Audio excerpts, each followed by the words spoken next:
Right, so it's about time we had a look at getting some worktops and tabletops sorted. One reason I'm fast forwarding that to now, bearing in mind we've only got 4 or 5 days left, is that I want to get a good couple of coats of finish on it, and that will take a day per coat to dry.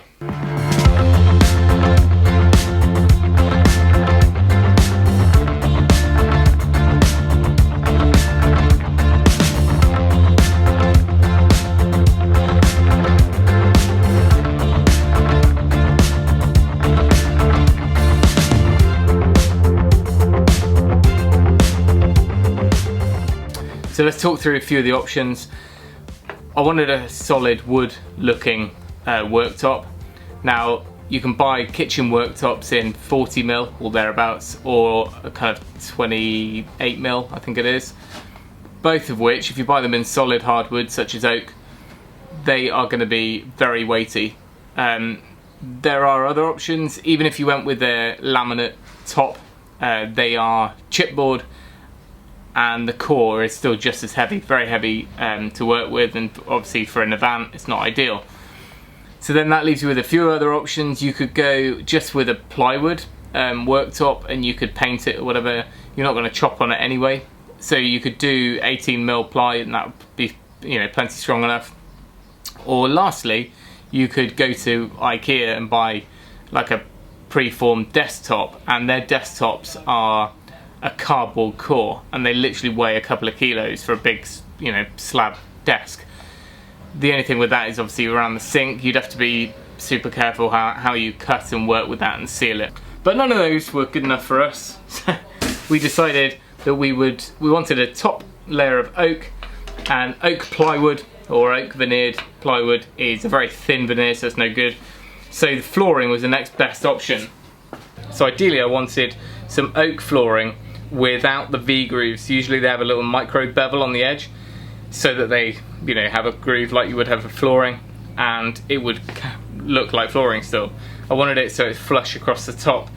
I could find that in a couple of places, but it was quite expensive. In the end I found this at a local timber merchant's. It's an engineered oak flooring, and it has probably about 6 or 7mm wear layer on top, which is loads, and it comes in at I think 20mm thick. Now if I zoom in, you can see there is that groove there, which is the normal finish for flooring, but as a worktop, something about that just says to me that it's going to get a bit grimy in there, plus it looks a little bit too much like flooring for me. So I'm going to try and trim off this micro bevel with some semi-precise table sawing, and hopefully, I mean, we need to take off about 1mm off each. And just to be super fussy and make far too much work for myself, I'm actually going to sand off this factory finish, which is a normal lacquer, sprayed lacquer I think, and I'm going to sand it back to the oak and then put on a couple of coats of Osmo, which is our kind of go-to finish, which I know is food safe, and we've had it in the kitchen for 4 years and it's just bomb proof.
should have just accepted the grooves. What a terrible, terrible, terrible mistake to get this route.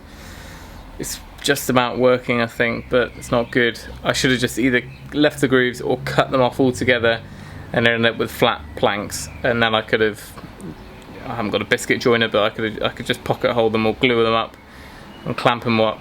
But I've left a little bit of the tongue on there, but now it's just not holding flat. So I spanned it over this tool well, clamped it until I know it's perfectly flat there. Same in the middle, put some weight there, and then at the other end I've just wedged it down.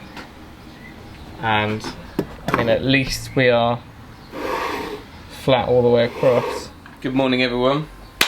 Time to see if our tabletops come out anywhere near flat.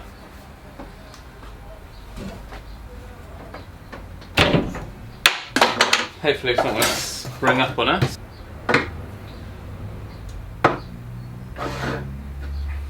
Pretty good that end.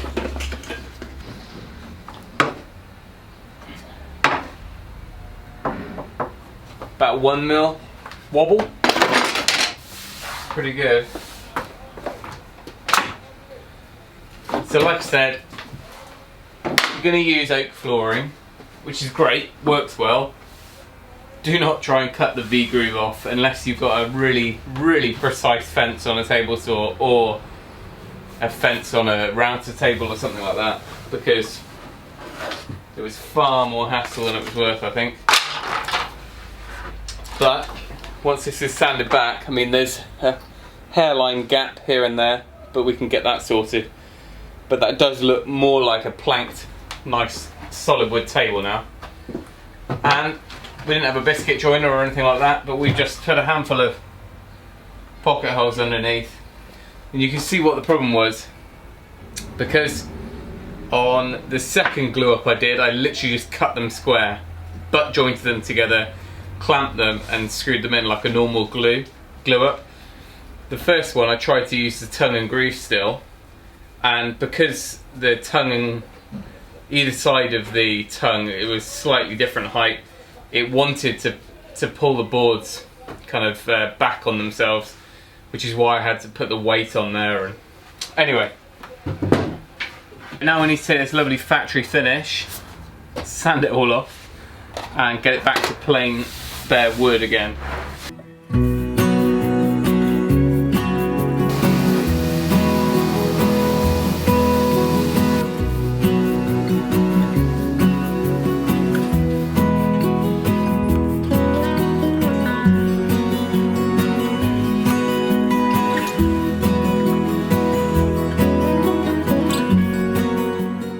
Okay, that was a bit of a result. Worktop went in first time as far as the width goes, and it's a nice flush finish at the ends there.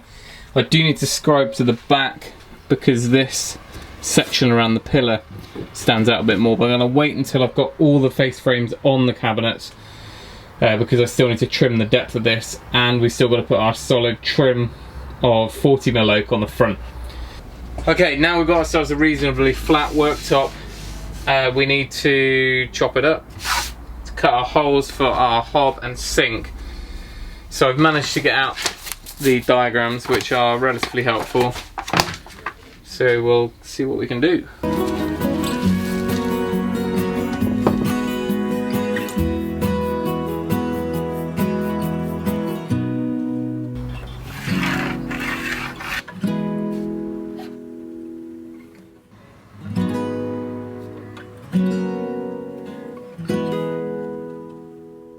What are we doing today then? Sausages. Sausages? Yeah. Good. And carrots. Carrots are good for you. Are you watching the diggers? Yeah. They're digging up the road to put a new water pipe in. Okay, so I think we're going to have the plug near the back, which is better for the waste.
picking up pace now. So this is the worktop all cut out, as you've just seen.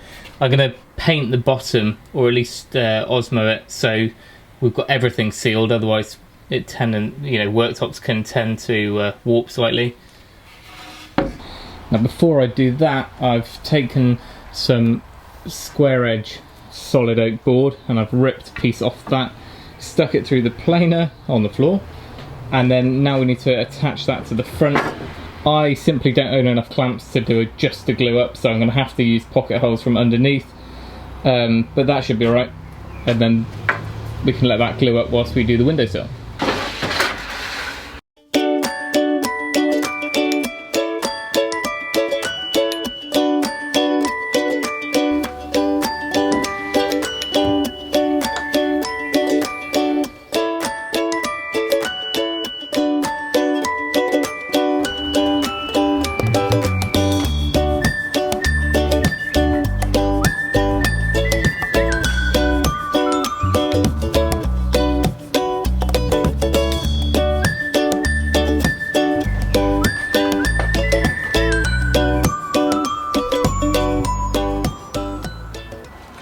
Whilst the worktop glues up, I'm going to make up the windowsill, and I've simply ripped down one of those floorboards and made a really thin trim for that one.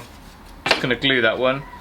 No need for pocket holes, I'll just try and clamp what I can.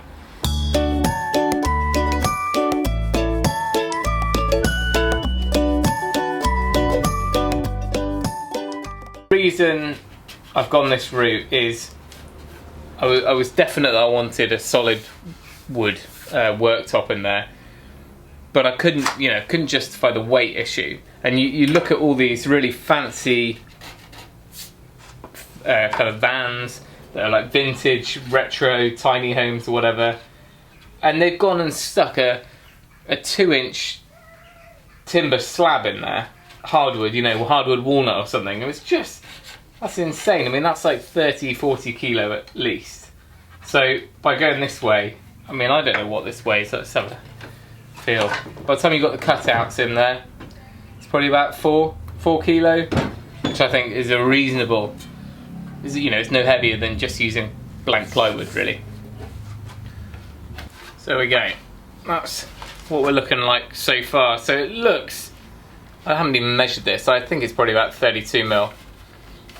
So we're looking like a pretty solid piece of oak, but of course underneath it's just that plywood base. I'm really quite chuffed with that. I mean, that's the first time I've never really done this sort of carpentry before, believe it or not. You can probably guess that. And that is lightweight. I think that's a good result. Blow my own trumpet.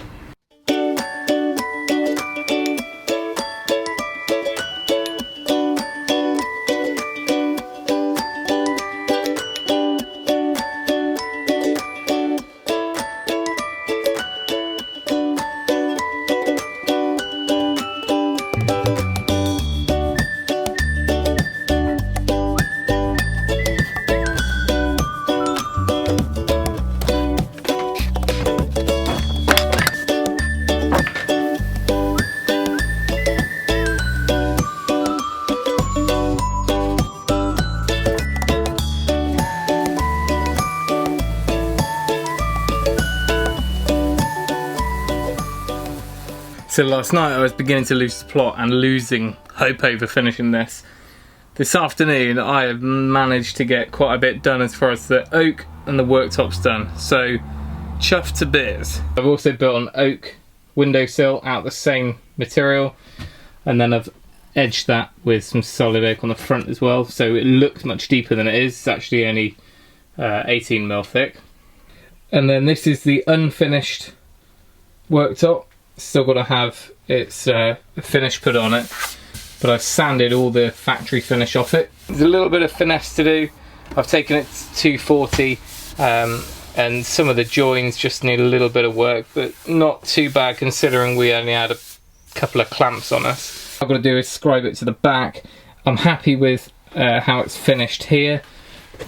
It's reading nice and square against there, so I'm good all the way along here. It's just this back here, I've got a gap until this step out here where the pillar is. So I need to scribe that, then I can bung that through the table saw, rip that corner off, and then hopefully that's going to reduce this overhang, because at the moment it's just too much.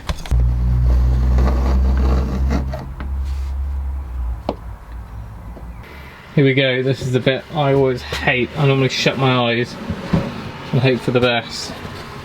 It's this corner which I'm worried about, that curve I cut. It's pretty good. To be quite honest, we're tiling this in a few weeks, so I'm not quite sure why I'm being quite so fussy, but it's always good to aim high.